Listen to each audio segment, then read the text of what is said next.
Boa noite para vocês, sejam todos bem-vindos. Hoje é o nosso último dia de conferência psicanalítica. Passou rápido, né? Passou muito rápido. E hoje nós estaremos tendo o prazer de estudar o caso Ana O, né? E quem estará trazendo para a gente esse caso é o psicanalista clínico Júlio André. O Júlio é um psicanalista que formou, se eu não me engano, em Pernambuco. É Pernambuco, né, Júlio? Isso, em Pernambuco. Pernambuco, tá? E há pouco tempo ele veio aqui para Brasília e a gente pôde se conhecer. Ele foi lá no Instituto, nós batemos um bom papo. Depois, o Júlio, como demonstrou ter muito conhecimento aí dentro da área da psicanálise, a gente convidou para gravar uma aula sobre narcisismo, que foi uma aula muito boa, inclusive, está lá na turma T5, essa aula, né? E aí eu também convidei o Júlio para participar desse evento. Tá ok. Pessoal, antes de mais nada, boa noite. É um prazer muito grande estar aqui com vocês essa noite, compartilhando de um assunto, de uma área que particularmente eu sou apaixonado, que é a psicanálise, né? E então nessas noites, né, com vocês, aprendendo, bebendo aí do conhecimento dos nossos amigos aí que ministraram excelentes aulas aí nos dias anteriores, foi uma coisa, uma semana assim realmente muito gratificante. E poder estar com vocês hoje, para mim, é uma honra muito grande, saibam disso, tá? Então, eu me chamo Júlio André, eu sou psicanalista clínico, né? Eu estou com aproximadamente aí 2 anos, 1 ano e 8 meses de formado. Eu vim de Pernambuco para cá e tinha minha clínica lá, estava atendendo lá e acabou que logo depois da conclusão do curso, né, da graduação, veio a pandemia e a gente teve que dar uma encerrada na clínica e hoje a gente está apenas com os atendimentos online, que é uma realidade, né? O professor Alexandre Simões falou isso para a gente na aula dele e a gente tem visto também essa difusão, né, do atendimento clínico. Então, poder compartilhar com vocês um pouco da teoria, da construção clínica, né, da construção teórica, do embasamento teórico, associado a a experiência, a pouquinha experiência que a gente tem de SET, né, de prática analítica, vai ser vai ser muito bom. E para a gente começar, eu quero, assim, já passando para vocês que esse estudo de caso de Ana O, ele é um estudo de caso, eu considero básico, fundamental, de esteio mesmo, para que a gente venha a ter uma compreensão de como o método científico, analítico, psicanalítico, funciona, como que ele se opera, como que ele acontece na escuta analítica.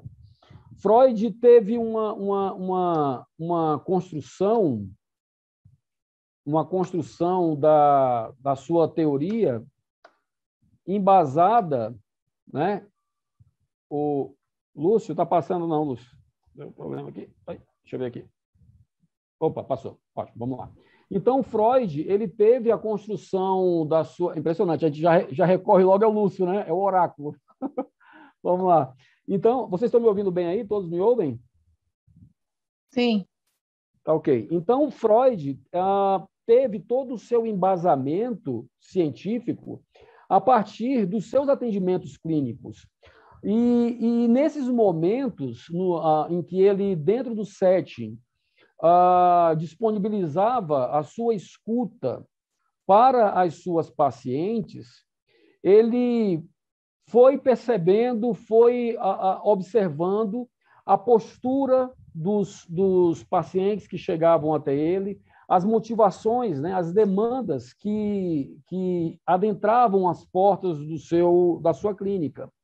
E a partir dessas observações, a partir desses atendimentos, Freud passa a fazer a construção do método científico psicanalítico a partir, né, dessas observações.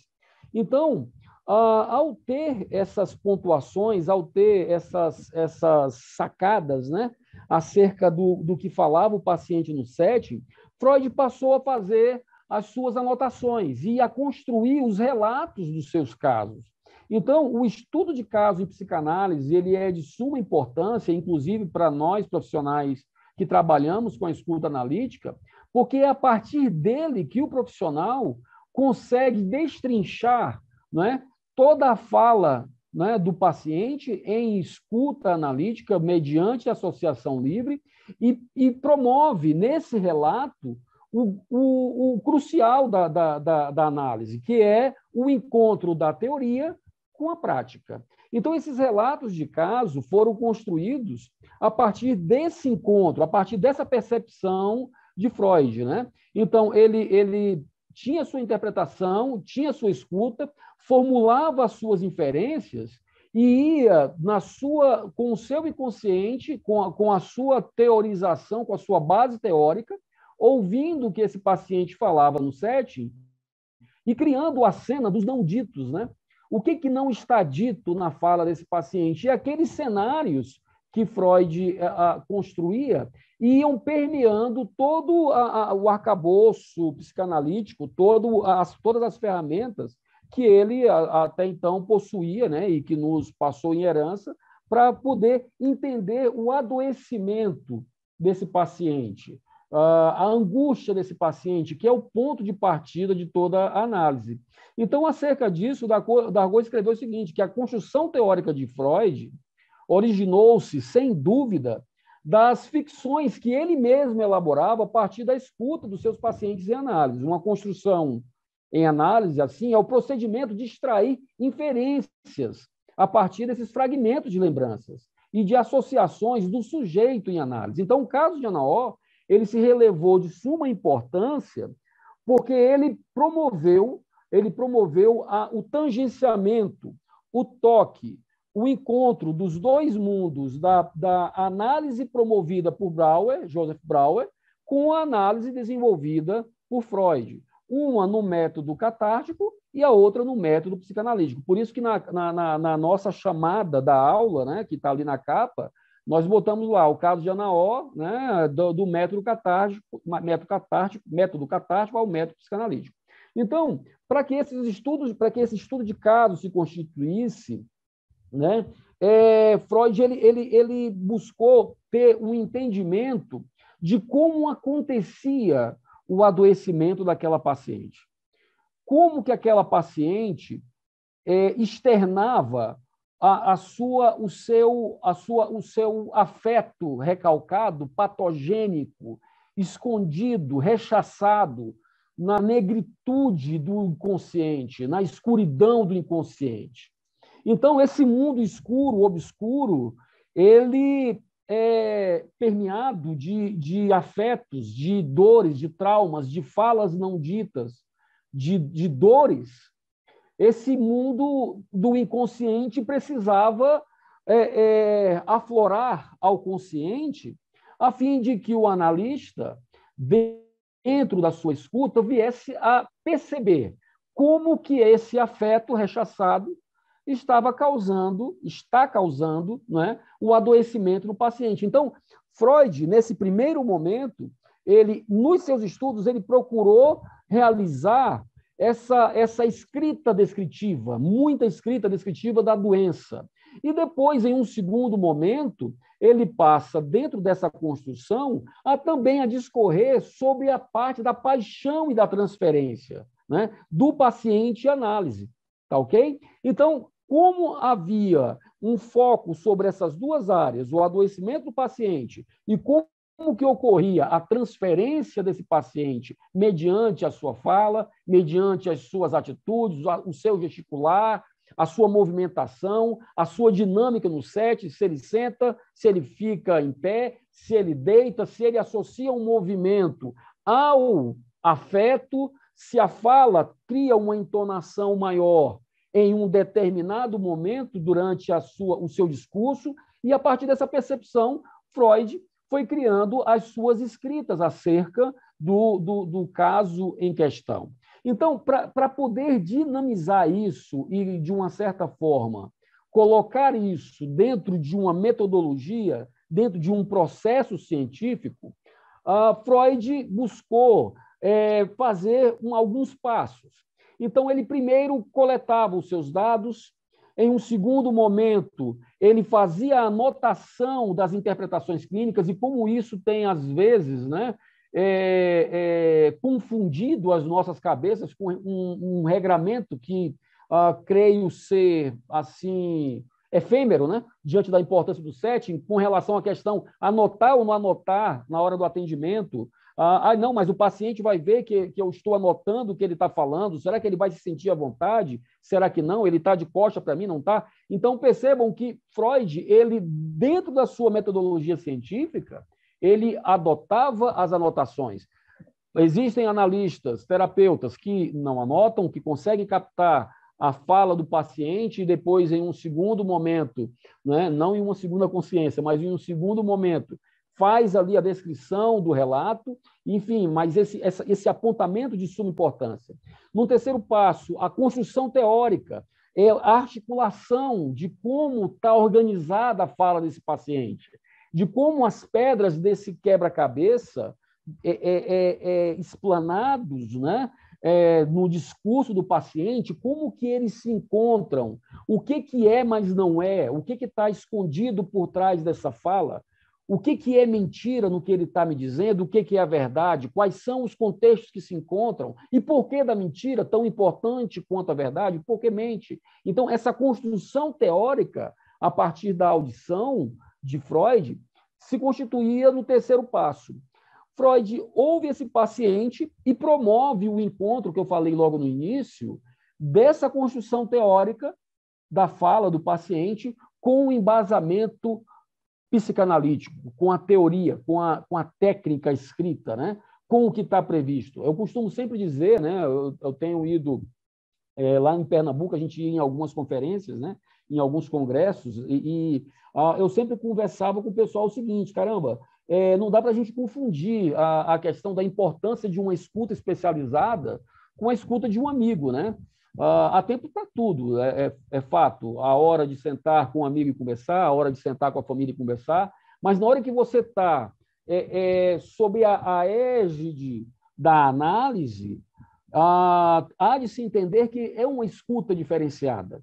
Então, precisa-se ter toda a leitura do setting analítico, toda a leitura do ambiente, a leitura da dinâmica do paciente e ter um embasamento teórico. Então, um analista que não se dá à prática da leitura, ele fica, digamos, com um percurso a meia perna, né? A uma perna, porque como que eu vou promover o encontro da fala do paciente, do discurso do paciente com a clínica, com a teoria, se eu não tenho o conhecimento devido? Então, isso é muito importante. E, por fim, nesse quinto passo, ele fazia a construção das grandes classes de objetos psíquicos, né? No que pesa a questão da relação objetal que esse paciente tinha com seus objetos de desejo, com aquilo que as suas pulsões o levavam a querer, desde o leite materno, né, ao seio, passando pelo pai, pela mãe, no complexo de Édipo, passando pelo que hoje é falo, né, o que seria o falo, o carro, o celular, o amor da mulher amada, né, o reconhecimento do patrão. Isso tudo é falo, é o que eu quero, é aquilo que me envolve, é aquilo que me busca hoje e que me torna diferente do outro. Então, dentro desse processo, Freud construiu a sua escuta. E, a partir desse embasamento, nos encontramos no contexto histórico, no final do século XIX. E, naquela época, o principal acometimento que se tinha era a histeria, né? A histeria, uma doença que até então acometia mais as mulheres, não exclusiva das mulheres, e que era o grande motivador, o grande mal da época que levava as pacientes à clínica. Mas uma coisa que chamou a atenção de Freud e de toda a academia daquela época, né, de todo o corpo acadêmico daquela época, é que os motivos pelos quais as pacientes Pessoal, se eu estiver falando rápido, por favor, me parem que eu dou uma reduzida, tá bom? Que as pacientes naquela ocasião, quando buscavam o SET analítico, elas não buscavam por um adoecimento psíquico, né? Psicológico, era por uma dor física. E isso aguçou a curiosidade de Freud. Porque a classe acadêmica, até então, os médicos daquela época, os psiquiatras daquela época, buscavam, dado todo o contexto de iluminismo, todo o contexto científico, né, de evolução, de virada de século que a sociedade estava passando naquela ocasião, a cultura daquela ocasião, os médicos precisavam ter uma causa para poder gerar o diagnóstico. Não, você está com alergia, a paciente está com alergia porque ela tomou, ingeriu alguma coisa que o fez ficar assim. Não, ela está com dor de cabeça porque escutou música alta, ela está com psoríase, né, psoríase, porque teve um contato com uma planta, né, uma urticária. Então, buscava-se essa relação causal de causa e efeito dentro do contexto da histeria para se justificar o adoecimento. Mas em todas as avaliações que eram feitas naquela ocasião, não se encontrava um efeito biológico, um efeito, uma causa, melhor dizendo, perdão, anatômica, né, para aquele mal. E isso aguçou a curiosidade de Freud. E em todos os casos que Freud estudou e que foram relatados no livro Os Estudos da Histeria, Lúcio, eu pergunto se vocês estão me vendo bem, Lúcio? Dá para ver aqui o livro? Sim. Tá, né? Então, pessoal, esse livro de 1893, 1895, Estudos sobre Histeria, ele foi escrito na ocasião por Brauer, Joseph Brauer, que eu citei anteriormente, e por Freud. Contudo, a responsabilidade da escrita desse livro ficou 4 dos casos, né, para 1. Por quê? Porque o caso de Ana O, ele foi relatado nessa obra por Brauer, que era o médico da família de Ana O. Ele não atendia só a Ana O, ele atendia toda a família de Ana O. Então, como ele fez o atendimento a partir das demandas, né, da família de Ana O para Joseph Brauer, ele ficou responsável anos depois da morte, né, a morte do pai de Ana O, e após o findado caso, em 1882, Brauer ficou responsável por relatar esse caso de Ana O. Então, o que era percebido em todos os casos estudados é que as pacientes tinham sintomas e manifestações comuns. Né? O que era percebido entre elas? Então, os seus adoecimentos, a partir dessa escuta, eram gerados a partir de memórias sufocadas. Então, todas elas haviam passado por uma condição, por uma situação, seja familiar ou com alguma pessoa conhecida, alguma pessoa de relevância, né, no seu contexto de vida, que trouxeram alguma supressão de uma fala, alguma retenção, alguma inibição à sua manifestação de expressar a sua dor no ato em que fora acometida. A paciente levava uma repreensão do pai e aquilo era calado. A paciente não se manifestava, ela não falava, ela não dizia o porquê não havia gostado daquilo. Então, isso tudo dentro da economicidade do nosso aparelho psíquico, né? Como Freud bem escreveu nas suas tópicas, o sistema psíquico, através do ego, dizia o seguinte: olha só, isso não pode ficar aqui, ou você fala ou eu recalco.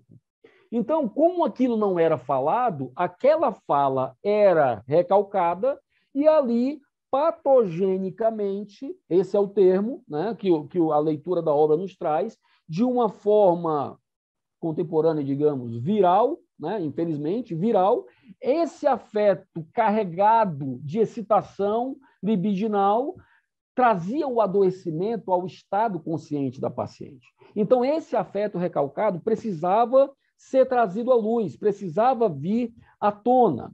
E esse método catártico, criado por Brauer, era a forma que ele havia encontrado de tocar nesse afeto perdido naquela escuridão do inconsciente. Como fazer um encontro com esse afeto recalcado? Como descobrir qual é esse afeto recalcado? Então, a psicanálise, nessa ocasião, nesse momento da história do caso de Ana O, a psicanálise ainda não estava constituída como método científico e nem Freud já tinha elaborado. O método catártico, a catarse de Brauer se fixava no seguinte, eu vou hipnotizar a paciente, vou deixá-la num estado de hipnotismo, né? Obviamente, e vou acessar esse consciente.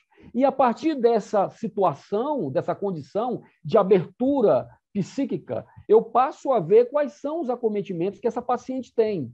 E através das sugestões e essa prática muito bem executada por Charcot, que era o mestre da hipnose naquela ocasião, o Brauer acessa o inconsciente da paciente e toca esse afeto. Observa esse afeto, enxerga esse afeto. E em comandos sugestivos, Brauer retira a carga libidinal, retira a carga daquele afeto, e esse afeto deixa de ter, depois que a paciente retorna à sua consciência, deixa de ter aquele afeto, deixa de ter aquele resultado, né? aquele adoecimento que aquele afeto patogênico estava causando. É como se tivesse uma corrente de energia e a gente tirasse essa energia, desenergizasse, né? Aquele corpo energizado, libidinado, com toda aquela carga depositada. E as pulsões sexuais que Freud mais à frente iria desenvolver são fontes de energia libidinal das maiores, né? Então, esse encontro do querer e o não poder, daquilo que a minha pulsão me leva e do que eu não posso, misturado com uma fala de um terceiro que chega e me castra no que eu quero, e isso recalca, vira uma bomba dentro do inconsciente. Então, é a partir dessa teorização que Brauer desenvolve o seu método catártico. E uma coisa interessante que ele começa a perceber em Ana O é que essa paciente, ao contrário das outras, ela não era sugestionável. Os comandos que Brauer dava a ela, sob hipnose, não funcionavam. O que ela tinha de diferente que a hipnose não funcionava com ela? Ana O era uma mulher inteligentíssima, com várias características, né? Leitora, tendências a poetisa, uma mulher de conhecimento, né? Social muito grande. Então, as asserções que Brauer dava, os comandos que Brauer dava, entre aspas, não colavam. Tinha que ter argumento embasado, isso que o livro, a obra, quando a gente lê o caso de Ana O, é isso que fala no livro. Tinha que ter um argumento muito embasado para poder sugerir algo a Ana O. Então, essa paciente não caía, não entrava na sugestão da hipnose. Então, como ela não entrava nessa condição... Pessoal, me perdoe que ficou tristeza com Z ali, tá? Erro meu, depois a gente corrige. Tá bom? Então, a paciente, ela não entrava nessa sugestão. E, além disso, de não ser sugestionável, ela passava a ter uma oscilação de humor muito grande. Ana O, uma mulher de 21 anos de idade, né? Filha de uma família muito puritana, uma vida monótona, com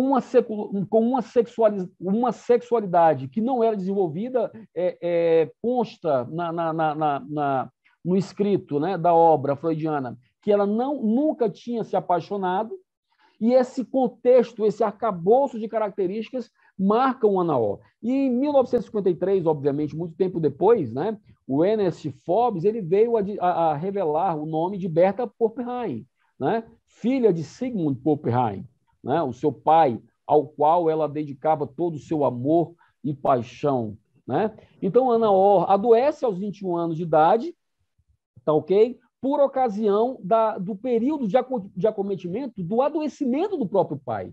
O pai de Ana O cai ao leito, né? Adoece com um acometimento tuberculoso e ela passa a cuidar desse pai ao qual ela amava apaixonadamente. Esse é o termo do livro, né? A leitura ela fala esse termo, né? Ana fora muito apegada ao pai e o amava demais, era louca por esse pai dela.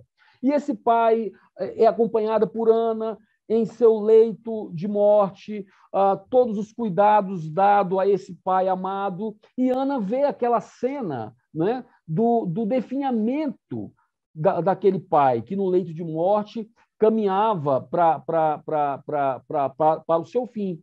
E Ana passa a ter uma situação de um adoecimento. Ela mesma passa a adoecer por esse caso. O livro relata que o adoecimento que acometeu Ana foi uma hereditariedade neuropática moderadamente grave, não é?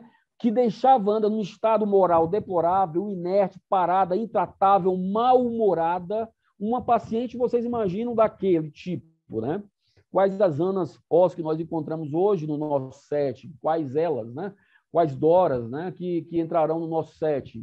Então, Ana somatizava muito em torções no corpo, mas aí começa aquela questão do formigamento do analista, de querer saber o porquê. Mas, caramba, esse afeto, mas Brauer não tocava aquele afeto nas suas pacientes, como é? Ana O não era sugestionado, mas ele tocava nas outras. Como que ainda assim tinha um efeito, né?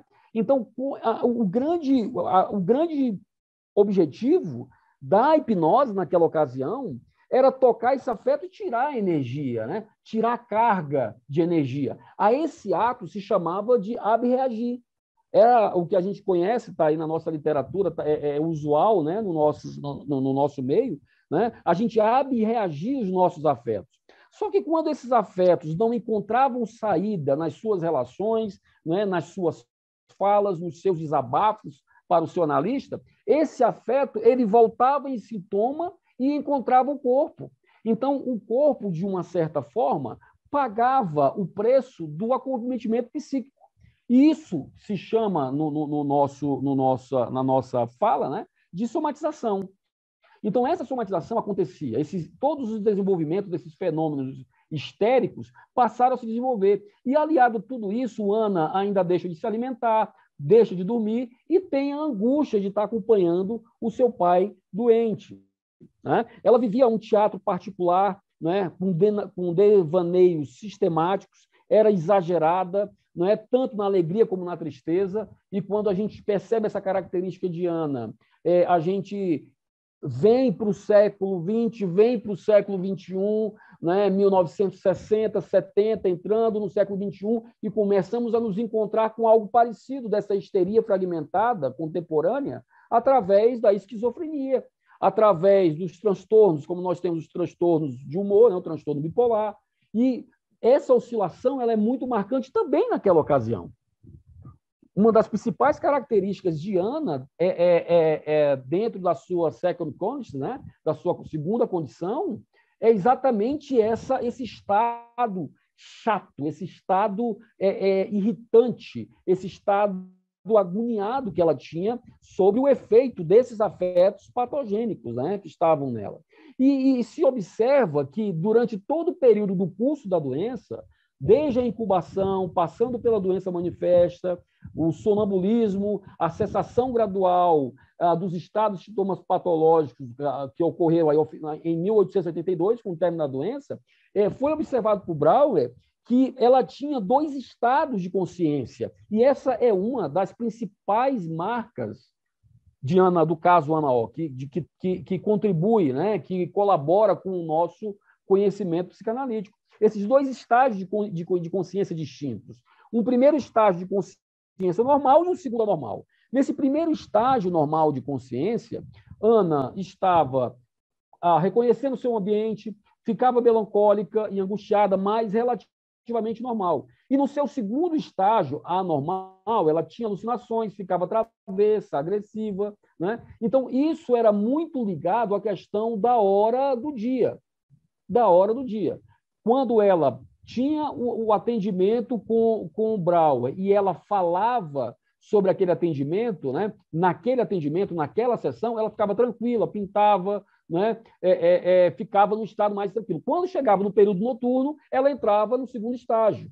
Então, essa distinção da manifestação sintomática a partir de um horário pré-definido, que estava balizado pelos horários do seu pai acometido na cama, é que Ana vai começar a revelar, a manifestar sintomaticamente os seus afetos rechaçados, né?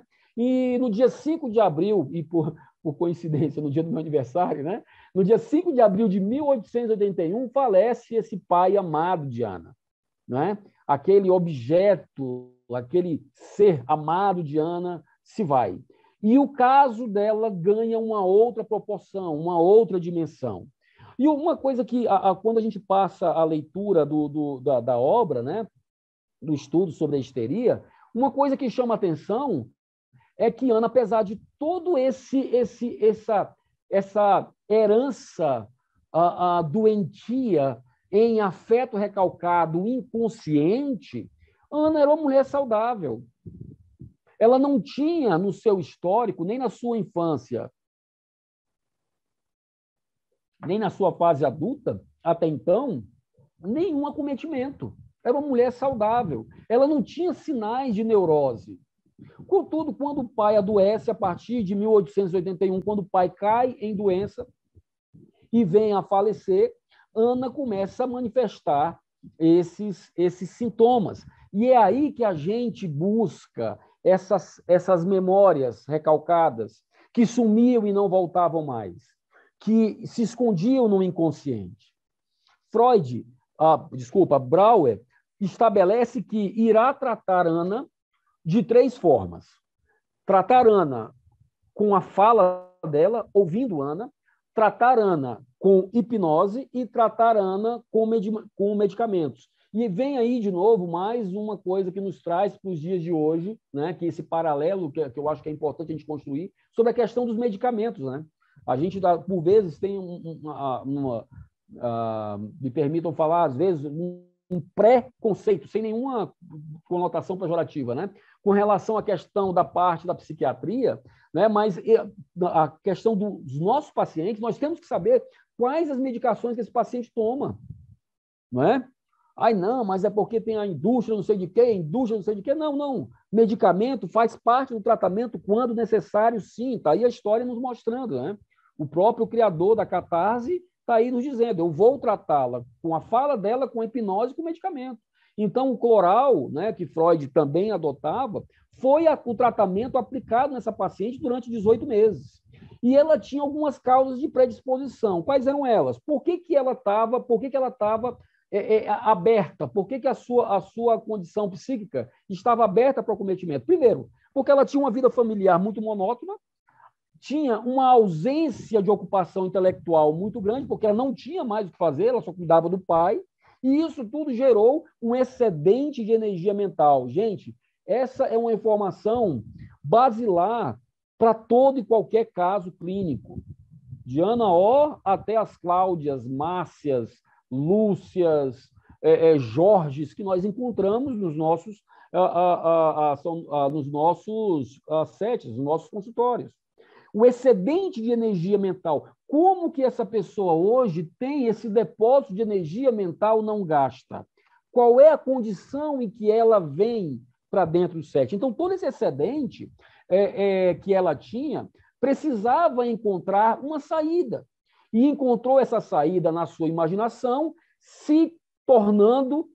transformando-se em traumas manifestos. Então, a gente vai ver que, nesse caso específico de Ana O, nós temos eventos quantificados em 8 eventos, em que há associações do adoecimento dela, da histeria dela, com cachorro, com braço, com cobra, com caveira, com roupas.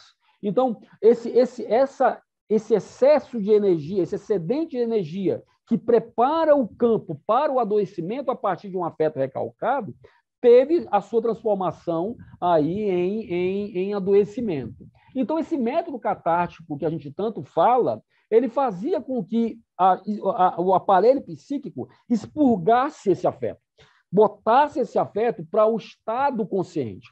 Só que na ascensão, né, a gente tem aquela velha figura, né, que a gente bota muito em aula, da questão do iceberg, né? 80, 20, 80, 10, 10, especificando a quantidade de inconsciente, subconsciente ou pré-consciente e consciente, quando esse afeto emerge, sobe desse calabouço do inconsciente, ele se encontra com uma coisa que é fundamental no pré-consciente, que é a linguagem.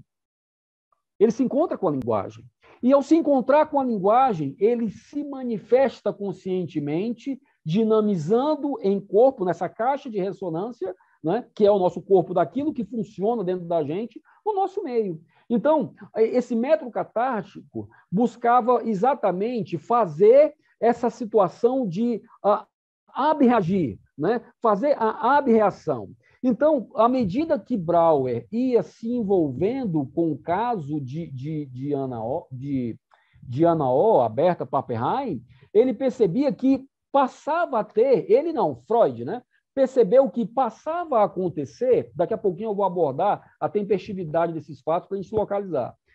O Freud começa a perceber que existe uma relação aí, tem uma coisa aí, né? Nessa relação analista-paciente. E nesse contexto, a paciente começa a desenvolver uma relação amorosa com esse analista. Ela começa a direcionar para esse analista um sentimento, um afeto que chama a atenção de Freud. Por quê? Porque a figura, a pessoa do analista passa a ser o depositário de um afeto que ela não enxerga e não entende daquele que ela mais amava, que era o seu pai. E daí começam a ter, quando Freud ouve esses relatos, né, de Brauer, do que aconteceu durante os atendimentos, isso começa a chamar a atenção. Então, Freud via que existia uma dissociação, uma relação fantasiosa dessa paciente com o analista e que se dissociava, né? Se dissociava entre o que ela queria fazer e o que ela realmente sente e o que ela faz. Havia essa dissociação. Porque, da mesma forma que ela se apaixonara, né, por Brauer é um homem casado naquela ocasião, ainda mais na sociedade naquela época. Como tratar uma paciente nessa condição? Então, nesse ato da transferência, eu achei magnífico, eu achei isso aqui na internet, achei espetacular, de uma simplicidade, mas de uma objetividade tão grande, que eu fiz questão de colocar aqui. Então, a transferência, nos casos, elas ocorrem quando o analista ele ocupa um lugar que nunca lhe pertenceu, mas que para a paciente é dele, porque ali não está o analista. Percebam, no caso do Homem dos Ratos, né, o paciente se refere a Freud por uma patente do exército, né? Era filha do Freud lhe sendo oferecida, né? Freud, paciente se atira em seus braços e lhe beija. E Ana O, uma gravidez psicológica, uma paixão por Brauer. Então, a paciente, no seu discurso, coloca o analista numa condição daquele ao qual ela ama. Então, o caso de Ana O, ele é muito significativo, porque ele se tornou conhecido como caso que gerou as primeiras percepções dessa transferência, até então classificada como positiva, né?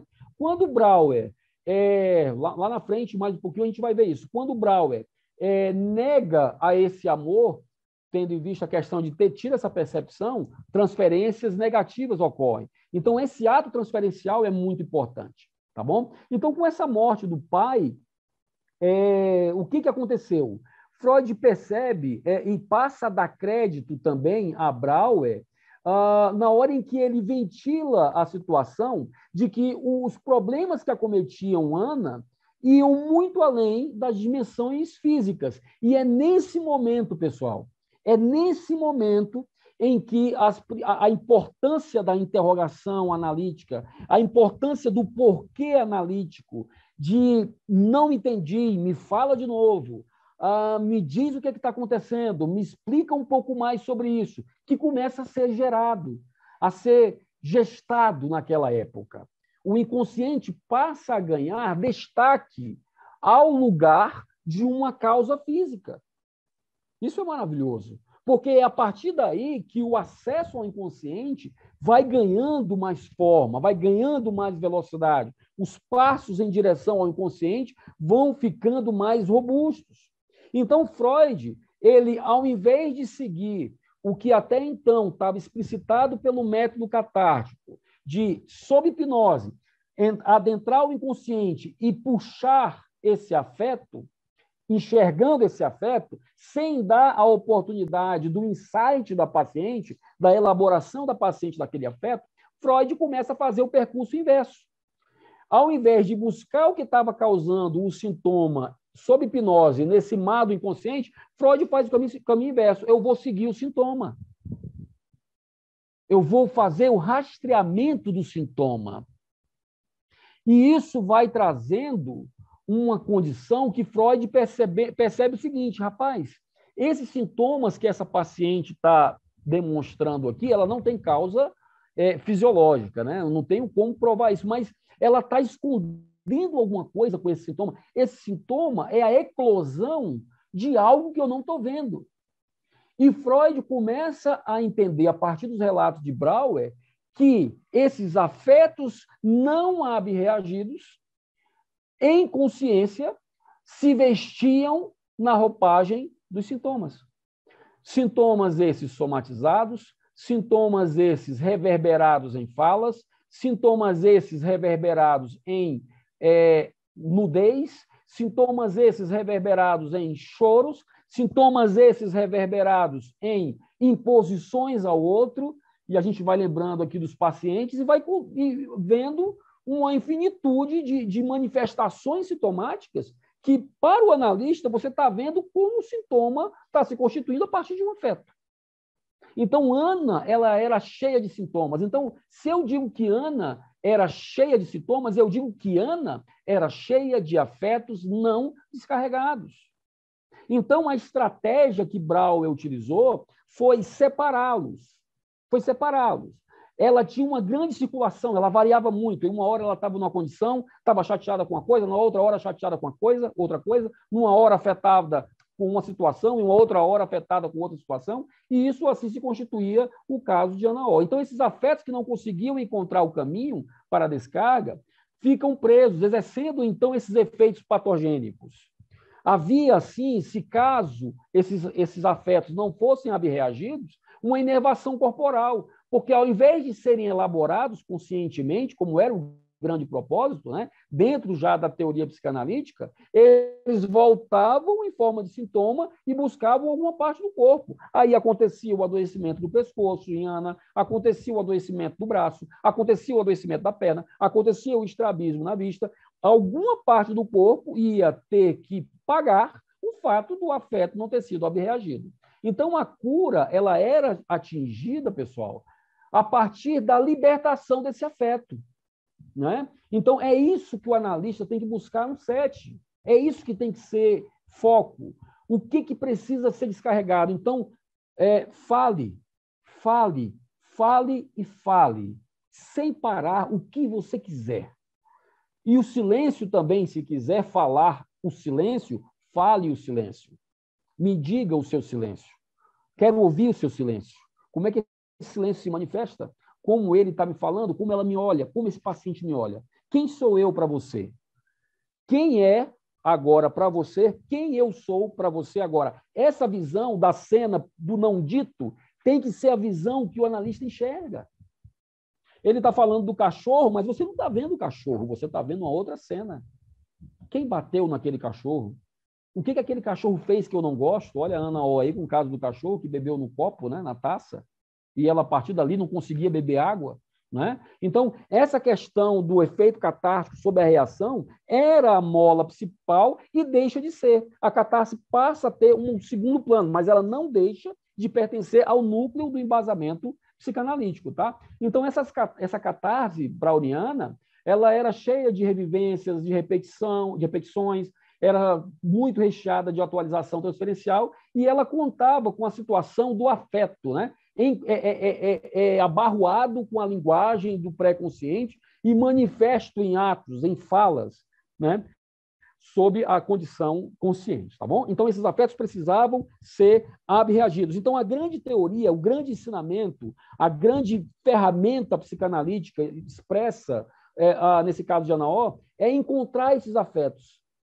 Então, essa audição que eu empresto, que eu passo, que eu dedico, que eu, em amor, cedo ao meu paciente, mesmo tendo todo o ritual do pagamento da sessão, mesmo tendo todo o contexto, é aquela escuta que vai encontrar naquele mar de fala o afeto. O afeto virá. O afeto vai surgir. O paciente não vai perceber, mas o analista tem que ter o arcabouço, a ferramenta do conhecimento para poder, caramba, ela está falando isso, é isso aqui. O que está por trás disso é aquilo. Ai, não, doutor, mas o meu filho, ele vive me desafiando. Ele desafia a mãe. Ele chega com a mãe e diz, eu não vou tomar banho. E a mãe se contém, doutor. E eu fico louco em casa porque a minha vontade é de ir lá e dar uma chinelada no menino. Estou falando casos de pacientes, né? A minha vontade é de ir lá, mas a mãe não faz nada e eu também não faço nada. Aí você pergunta, mas por que ele tem essa tendência? Aí ele, de quê, doutor? De querer dominar vocês. Por que esse domínio?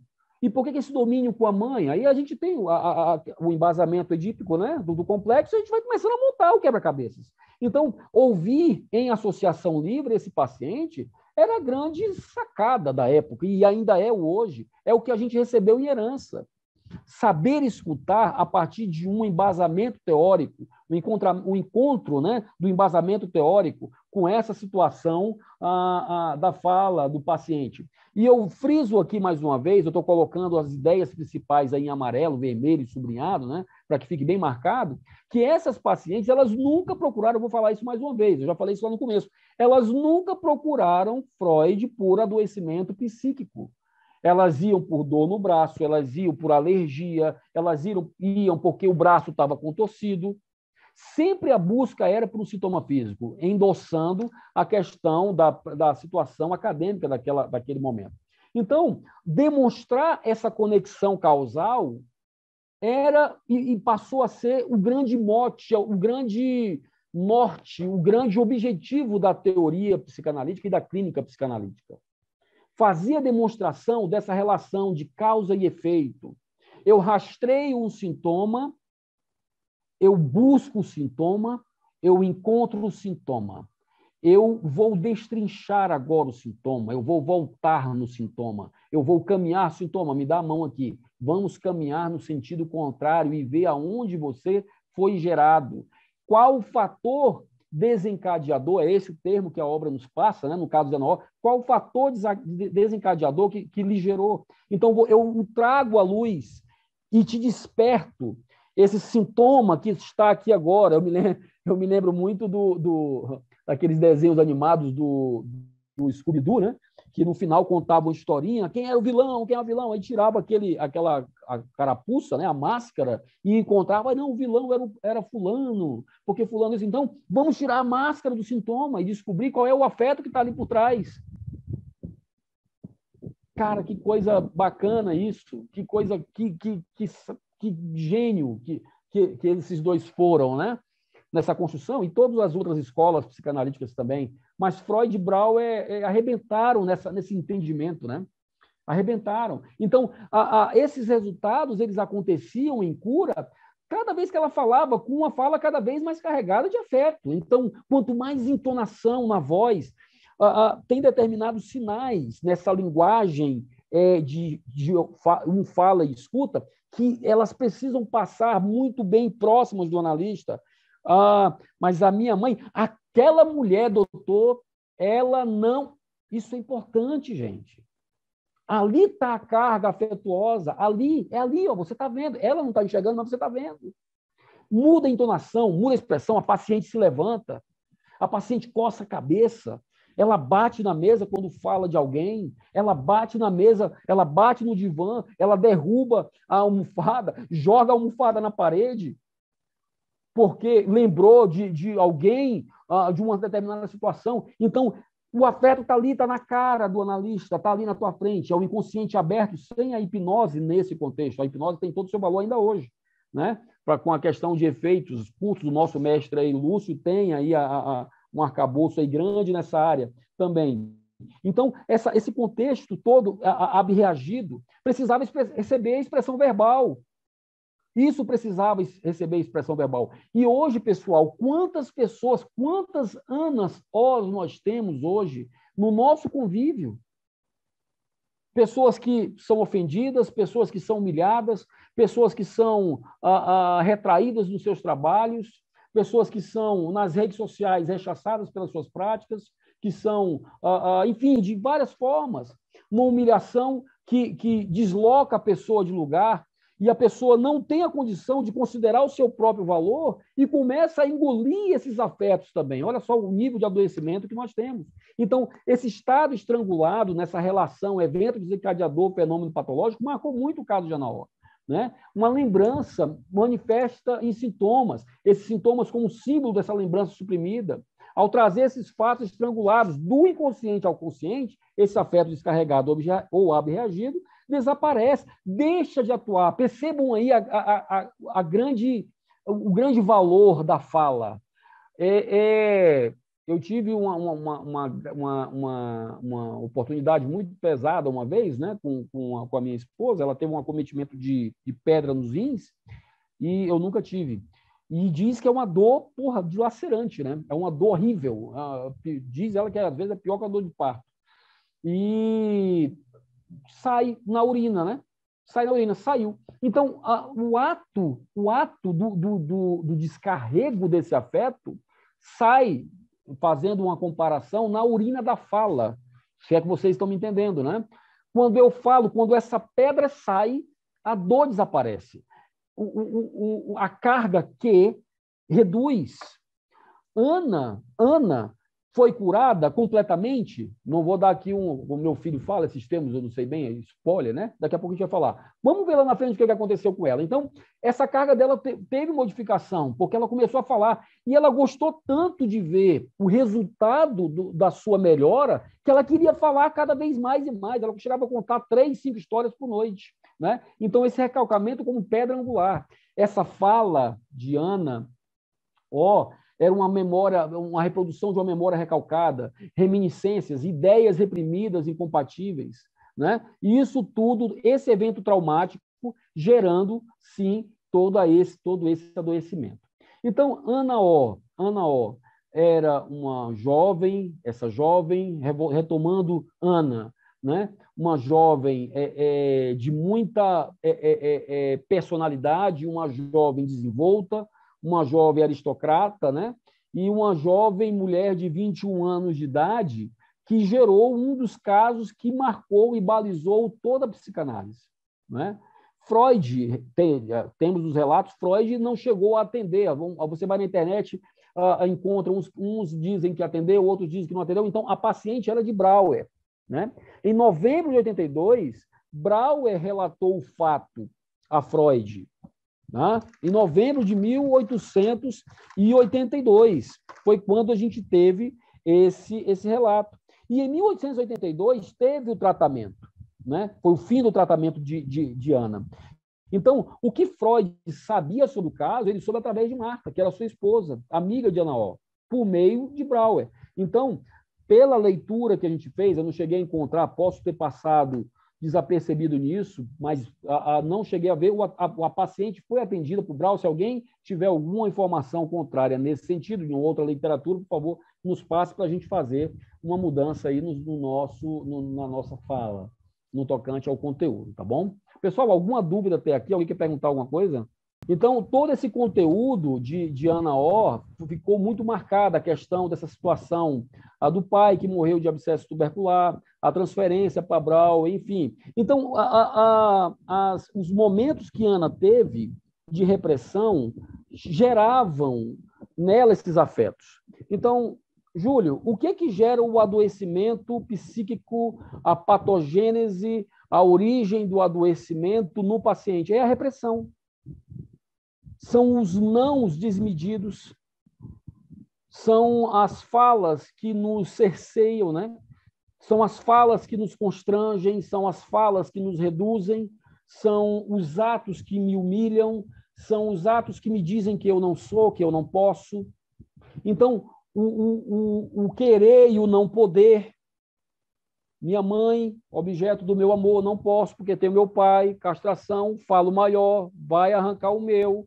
Então, isso tudo não dissolvido, essa relação querer e não poder dissolvida, gera esse adoecimento. Né? Então, eu só fazer uma rápida citação aqui, que Freud primeiro conheceu Brauer e depois ele conheceu Charcot. Né? Ele chegou a contar para Charcot todo o caso compartilhado por Brauer com ele, mas Charcot não deu muita atenção. Então, Ana O, ela ficou tão encantada, tão maravilhada com isso, que ela própria começou a chamar, né, aquele método de talking cure, né? Talking cure, meu inglês é horrível. Né? E tinha também a questão de um outro codinome, né, a limpeza pela chaminé. Então, todo esse processo em que Ana se encontrava, desse desequilíbrio da sua economia psíquica, da manutenção desse estado de absência, né? Ou seja, a alteração da sua personalidade. Eu fiz questão de acompanhar aqui, de escrever para não errar. A alteração da personalidade acompanhada de confusão mental, isso marcava a Ana. Né? Então, esse estado secundário de Ana O era muito marcado pela construção de produtos do mau eu dela. A parte mal dela, a parte do que ela não queria fazer, as suas piores manifestações, as suas piores condutas, os seus piores comportamentos eram dados em um estado de consciência contaminado por um outro. Contaminado por um outro. Percebem? Então, essa é uma das grandes contribuições da psicanálise. Né? O verdadeiro caráter de Ana era oposto a tudo que ela fazia. Ela não era aquela Ana do segundo estado. Não é? Então, em um primeiro estado, da mesma forma que ela tinha essa oscilação entre os dois extremos, ela era uma jovem relativamente normal no primeiro, mas era uma criança problemática no segundo. Olha só a questão da importância do infantil, né, na construção do caso clínico. Era uma criança problemática. Então, nesse retrocesso ao afeto, as nossas condutas infantis, doentias, pelos problemas de um afeto não abreagido, surgiam. Né? Então, essa parecia ser, quando Ana não quer falar sobre um assunto, ela era muito sensível, né? Quando era ofendida, ela não se falava, e Brauer faz uma das primeiras intervenções analíticas, né, em corte, né, com relação a Ana, que Ana não queria falar, ele diz, você vai falar. Fale sobre isso, o que está acontecendo? Essa intervenção da obrigação, ele obrigou a Ana a falar. E na hora que ela começa a falar, ela vem no idioma inglês, né, e começa a ter ali o esvaziamento de todo o seu adoecimento. Né? Ana passa a reconhecer, depois da morte do pai, apenas Brauer, e tem também outras intervenções, como o deixar falar, fala e eu lhe escuto, me diga o que está acontecendo. E ele anotava todo esse conteúdo. E Ana passou a ter algumas manifestações, impulsos suicidas, teve uma mudança de casa, foi para um outro local no campo, em Veneza, para poder ter ali uma condição a mais de segurança. Tá, ok? Isso tudo marcou muito o caso de Ana.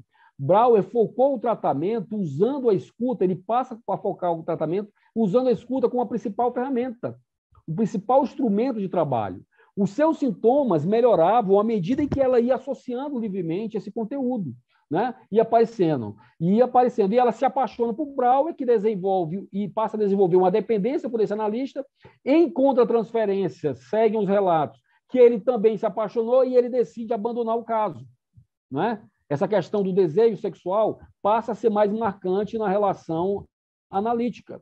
Ok? Então, alguns estímulos tinham a força de ativar essa condição segunda de Ana O.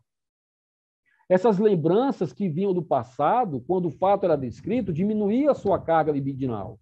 Havia uma correlação de fatos do passado ativados por gatilhos do presente. Quais são esses gatilhos? Quais as situações? Quais as emoções? Quais as falas? Quais as atitudes? Quais os objetos? Quais os locais, quais as condições, o aperto de um elevador, a altura de um avião, a altura de um apartamento, quais são esses gatilhos? Então, à medida que Freud ia rastreando esses fatos, ele percebia que tinha sempre essa correlação.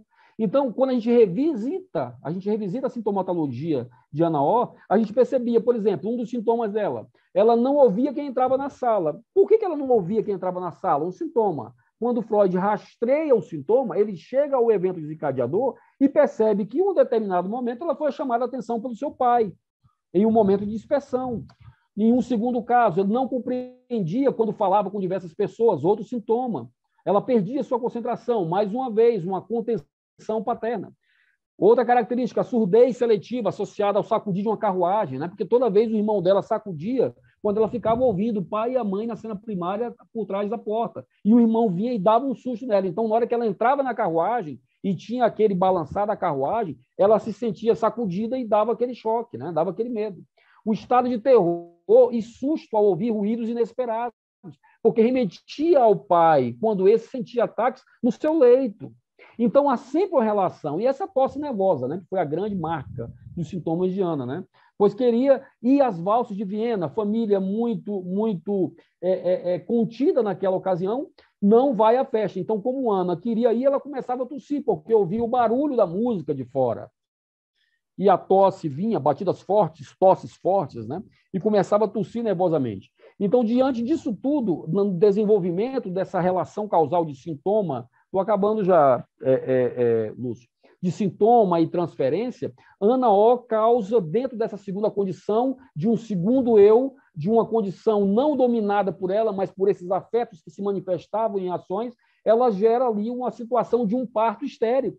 Disse, eu estou esperando um filho do Dr. Brauer. Aquilo gera um momento de muita intriga. A esposa de Brauer se enciuma, ele larga o caso. Então, tudo isso se voltando para a questão nele de ser o seu pai, né? Por esse amor ao pai. Então, quando o Freud pega todo esse arcabouço, né? Vendo toda essa sintomatologia, o tempo realmente é muito curto, seria muito bom se a gente pudesse destrinchar cada um deles e falar mais. Daria para passar umas 3 horas falando sobre cada sintoma, né? Então, quando a gente chega na situação do método catártico, que passa para o método psicanalítico, Freud agora começa a trabalhar nessa resistência da paciente. Não somente mais em ter a questão do encontrar do afeto, né? Mas de ter, sim, ali a situação de fazer o entendimento de conceitos importantes que a gente encontra no caso, né? Como a parte de associações livres, de elaboração, de perlaboração, de ab-reação. Eu contei na leitura do caso, ao ler o caso, nós temos 46 conceitos técnicos psicanalíticos de linguagem técnica embutida na descrição do estudo do caso. Então, recomendo muito que vocês façam a leitura com muita calma, encontrando lá na leitura, você vai encontrar recalcamento, afeto, descarga, ab-reação, sentido de surgimento das lembranças, estímulo de memória, esse fluxo de onde para onde que surge essa memória, do local, do consciente, do hoje, do presente para o passado. Então, isso tudo muito marcante. E havia muita semelhança com alguns outros casos que aconteciam naquela ocasião. Lucy R. foi outra paciente que tinha sintomas parecidos, Elizabeth von R. também. Então, em todas elas, o recalcamento marcado. E para a gente concluir, pessoal, fechando aqui nos 47 do segundo tempo, vem a nossa conclusão. E eu faço questão de discorrer para vocês isso. Então, a psicanálise, meus amigos, meus caros amigos aí de caminhada analítica, né? A psicanálise, ela trata de simbologia, ela traz à tona lembranças para que os sintomas sejam libertos desses cativos que nós temos hoje, nessa sociedade, às vezes, tão cruel, onde nós nos encontramos. Esse outro que me ofende, esse outro que se impõe, esse outro narcísico que não enxerga a importância do outro em amor. Nós somos habitados pelo desejo ativo de sermos seduzidos pelos nossos objetos de desejo.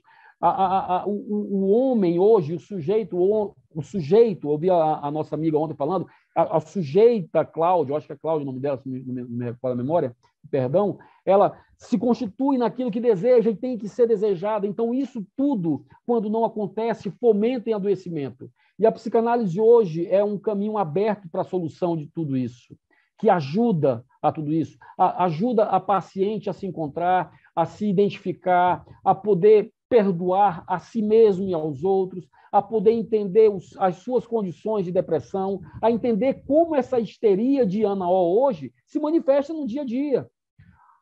A histeria que é uma anorexia, a histeria que é uma depressão, a histeria que se transformou num transtorno bipolar, numa esquizofrenia, numa neurose histérica, numa neurose de angústia. Então, a histeria de Ana O, lá de 1850, 2021, está aí, totalmente fragmentada. E essa é a maior contribuição que nós temos da psicanálise para o social. Então, o objetivo hoje, para finalizar, Lúcio, eu te agradeço desde já a oportunidade, viu? Que maravilha poder estar aqui com vocês. E eu vou finalizar agora dizendo o seguinte, que o objetivo continua sendo de recordar o que foi recalcado, mas agora é compreendido que o paciente repete o tempo todo o que já foi esquecido. E aí entra a nossa profissão, aí entra o trabalho do analista, de fazer esse encontro, de promover esse encontro. Vamos nos preparar para isso, pessoal. Vamos nos preparar para esse momento tão sublime de ouvir a angústia do outro, de ser um local de confiança para que o outro possa ali, né, passar o seu adoecimento, o seu acometimento, de como ele sofre, e a gente poder ajudá-lo de uma certa forma dentro dessa relação analítica. Muito obrigado, Lúcio. Parabéns ao Instituto. Muito obrigado, pessoal, pela escuta de vocês. Estou à disposição. Parabéns pela sua apresentação. Foi muito rica também, foi muito boa a sua apresentação. Eu sei o quanto você tem conteúdo, né? E teve que correr, né, para aguentar fazer tudo isso dentro de 1 hora, né? Mas você conseguiu muito bem estar trazendo todo esse assunto dentro desse prazo. Tenho certeza que se tivesse umas 3 horas aí, você iria aprofundar bastante, mas também tenho certeza que deu para que as pessoas compreendessem bem esse caso, né, da Ana O, e pelo menos tivessem uma visão geral. E agora, com certeza, vai ficar um desejo muito grande de estar lendo, né, essa parte aí de Ana O, que foi, né, o primeiro caso que despertou aí a curiosidade de Freud, de Brauer, para o nascimento aí da psicanálise, né? Então, meus parabéns, foi muito bom. Graças a Deus, né, nós iniciamos com chave de ouro, continuamos com chave de ouro e agora também finalizamos aí com chave de ouro, né? Por que chave em todos os momentos? Porque a gente abria a apresentação e fechava, né? No início e no Lúcio, fim. me permita só pedir desculpas aí, eu estou vendo aqui algumas observações. Pessoal, 1000 perdões por ter passado rápido, né? Eu busquei, caramba, eu treinei aqui para falar mais lentamente, né? Mas o tempo, e é assim mesmo, faz parte, é isso mesmo. É muito conteúdo, a gente se perde um pouco ali falando, mas me perdoe por ter falado um pouco rápido. Isso daí também é cultural, né? Na sua terra fala mais rápido mesmo. Verdade, mas é verdade. Conteúdo, né? É verdade. Eles terão vídeo, poderão assistir de novo, se achar que está rápido, colocam mais lento, né? E se você puder enviar o slide, eu passo para a galera. Lúcio, tá? Enviar em PDF. eu posso só deixar o meu contato? Mesmo eu peço para a Isabel e para a Leonete, se puderem enviar o slide também, eu passo para a turma. Pessoal, só queria deixar o meu contato, tem o meu contato aí que passou aí ao longo da apresentação, no rodapé dos slides, né? Mas o meu zap, né, é 849-9819-1221, tá? Para quem quiser entrar em contato com a gente, podem me ligar, estou à disposição. Tá? O meu e-mail é majjulioandré@gmail.com e eu sou um funcionário do Instituto Âmago. Lúcio aí, nosso patrão, estou à disposição. Tá? Tem também o Instagram. O Júlio tá? também é um dos nossos terapeutas, né? O Júlio atende com análise didática, atende com análise também, caso alguém queira encaminhar algum conhecido seu para ele fazer análise, ele atende lá no plano, ele atende. Se for preciso, dependendo da quantidade de pessoas, ele vem atender também aqui na nossa clínica. É só e online também, se precisar online, estou à disposição. Estou aberto aí às perguntas. Isso, pessoal. Agora arrocha ele, porque ele arrochou o povo, agora é a hora. Eu só fiz uma pergunta para o Mabel sobre a dissolução do Édipo. Vocês têm aí 15 minutinhos, se precisarem, para estarem tirando as dúvidas. Agora vamos ver aqui as perguntas, Júlio. Você poderia falar um pouco mais sobre o corte feito por Brauer quando ordenou que Ana falasse? E você poderia nos falar um pouco mais desse tipo de corte? Hoje é o Eduardo, a pergunta dele. Entender o corte analítico é entender o melhor encaixe, a melhor forma da intervenção analítica. Tá? Brouwer, naquela ocasião, ele usou o verbo no imperativo, né, conjugado, fale, obrigou-a a falar. Então, quando Brouwer intervém naquela postura de Ana, de não falar, constituindo ali o princípio da intervenção analítica, Brouwer nos diz o seguinte: olha só, vocês têm que perceber como intervir, como fazer, como favorecer que essa fala, que esse afeto seja abreagido. Às vezes é ficar em pé, às vezes é dizer, caramba, vamos ali para a antessala, às vezes é mover-se dentro do setting. O ato esse ato analítico, essa intervenção analítica, ela depende muito, é muito caso a caso. Mas o importante é entender a fundamentação teórica que embala essa prática. A intervenção analítica, criada e estimulada e propagada nesse exemplo, ela foi fruto da percepção, do nível de envolvimento do analista Brouwer com a sua paciente Ana. Fale que eu lhe escuto. Ai, mas eu estou... Fala, você tem que falar. Entendeu? Falou se dirigiu a ela de uma forma mais enfática. Então, isso tudo constitui a intervenção analítica, o corte analítico, né? Lacan, Lacan, ele tinha quando a gente começa a ler um pouco Lacan, e é uma leitura bem desafiadora, Lacan fazia isso, ele atendia, estava no atendimento, às vezes o paciente chegava, ele com 3 minutos ele acabava a sessão. Tá ok, mas, não, doutor, é que isso está bom, até semana que vem. Isso é um corte, isso é uma intervenção analítica. Entenderam? Então, a intervenção, esse ato de falar de forma mais... Obviamente que eu não estou falando aqui da questão de ofender o paciente de hipótese nenhuma, mandada, não estou falando isso. Estou falando que tem que ter a percepção do momento, né? Então, isso é intervenção. Foi pedido sobre corte analítico, o que mais, Lúcio? O corte... Espera aqui. Porque foi passando aqui, foi subindo. Quando ordenou que falasse, quando um pouco mais... E você poderia nos falar um pouco mais desse tipo de corte hoje na clínica? Como que ele é feito? Sim, é isso que eu estou falando. Eu vou dar uma sugestão aqui de um livro. A clínica, o nome do livro eu vou colocar depois, Lúcio. A clínica psicanalítica é de uma autora, Regina Simões, se me falha a memória, ou é Regina Bulhões, eu tenho um livro ali dentro, que ela fala, tem um capítulo inteiro só sobre isso, né, da questão da intervenção analítica. Repito, a intervenção analítica que Brouwer deu em 1850, ela é aplicável hoje? Depende. É o caso hoje. Falar nesse ato analítico hoje não muda o contexto do ato. Entendeu? Só que a gente tem que entender a situação da paciente, a gente tem que entender a estrutura dela. Como é que eu vou abordar um psicótico em intervenção analítica? Se eu tenho que entrar no mundo paralelo dele. Eu vou dizer cala a boca, eu vou dizer fala, você tem que falar o que está acontecendo. Eu não vou abordar analiticamente o psicótico assim, né? Então, como é que eu vou abordar o neurótico para que ele solte a bola, o ferro da sua angústia? Então, há de se entender muito sobre isso. Falar sobre esse corte, a gente poderia citar várias formas. Por exemplo, quando eu confronto, por exemplo, tem um paciente meu, um pai, né, digamos aí, senhor MS, né, de 49 anos de idade, que a gente pergunta, mas aí vem a intervenção. Ele fala, mas é porque, para mim, o meu filho, isso. Mas e por que você não foi um bom filho? Você foi um bom filho? Isso é uma intervenção. É um corte. O corte, a intervenção analítica, ela bota o espelho na frente do paciente com aquilo que ela tem de resistência.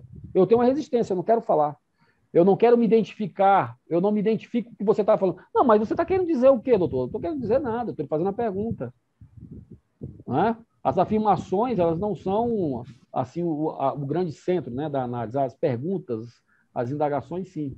Eu espero ter respondido. Respondeu sim.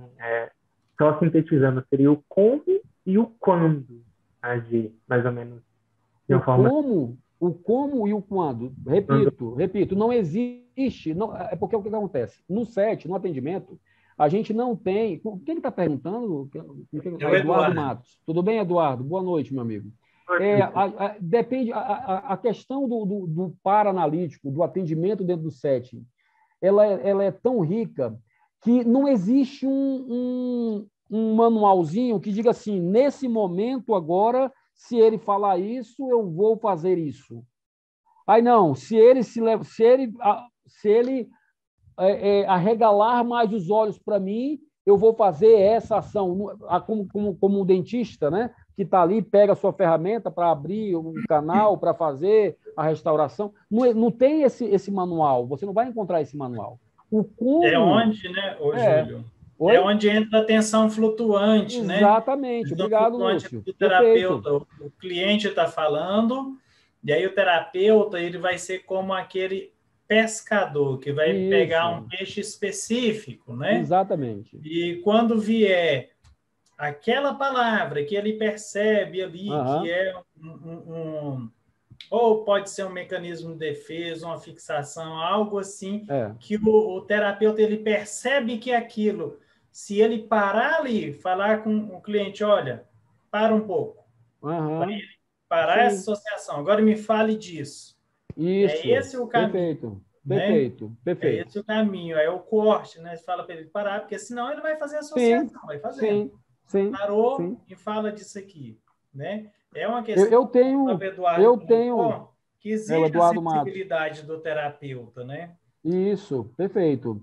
Eu tenho comigo, Eduardo e Lúcio, que tem duas práticas nossas que nos habilitam e nos colocam dentro do SET de uma forma totalmente despretensiosa e imperceptível de fazer os cortes certos, o como, nos momentos certos, o quando, que é a leitura e a prática.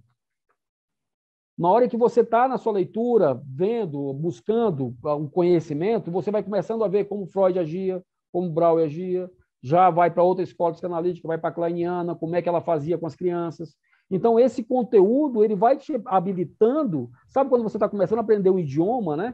Que você está, my name is, how are you? E você vai pegando, e de repente você vai tendo mais conteúdo, e você vai falando mais, e assim você vai conseguindo saber o momento certo e a hora certa. É a experiência e a leitura. Isso daí, Eduardo, você vai perceber quando você estiver fazendo suas análises, você vai perceber esses cortes. Também ajuda muito nas leituras, né? Leia o livro O Carrasco do Amor, Mentiras no Divã, que tem muitos exemplos, né? Na realidade, todos esses dois livros falam ali do atendimento psicanalítico.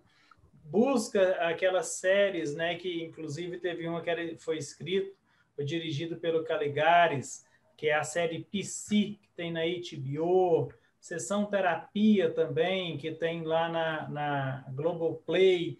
Tudo isso daí vai conseguir te dar uma visão maior e você perceber esses cortes durante os atendimentos.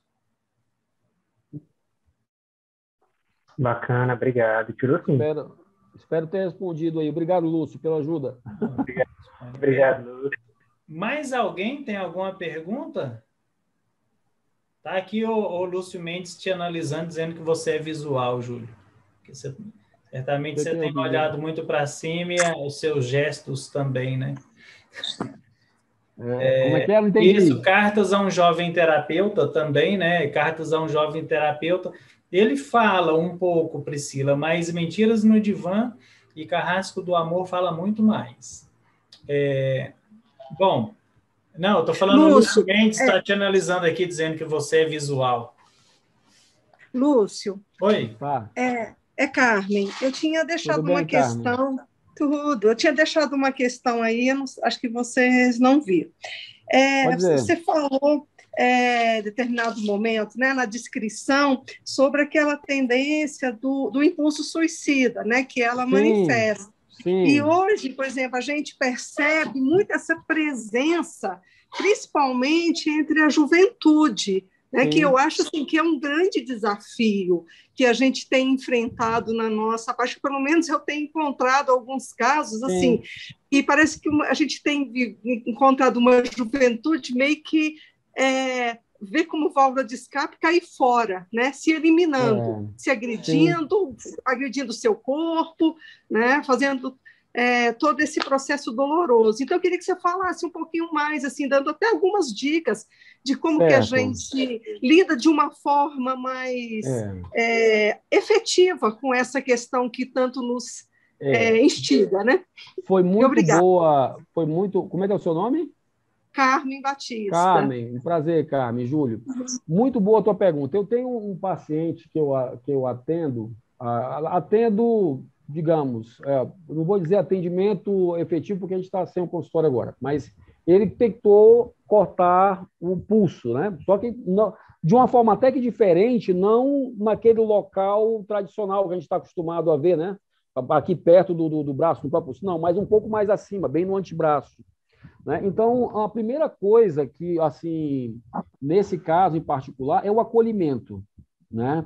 Entender essa dor, não julgar, não dizer que é bobagem, né? Como falou ontem no caso que a gente viu do pequeno Hans, né? Não é bobagem, é uma dor. Então, o primeiro ato que eu percebo nesses casos, dessas tentativas suicidas, desses suicidas, é oferecer a ele, e eu vi isso no filme, né, no Vendedor de Sonhos, não sei se chegou a assistir, oferecer a ele uma vírgula e não um ponto, né?